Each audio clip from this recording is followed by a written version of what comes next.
মানুষের তো কোনো কিছু উপকার করার ধারে কাছেও নাই।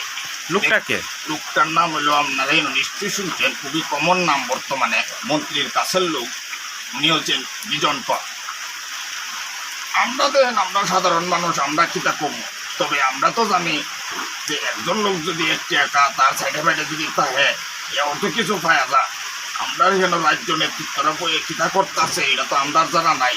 তারা কি আসলে কি তারাও কি বন্ডক টন্ডক পানি এটা তো আমরা জানি না।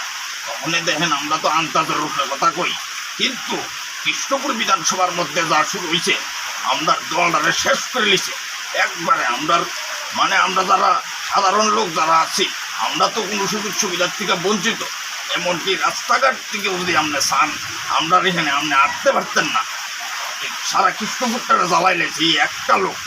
আমরা এখানে মন্ত্রী সাহেবও জানি কিতা করে আমরা কিছু বুঝতে আসি না, নিয়োগিতানের লগে আসিনি।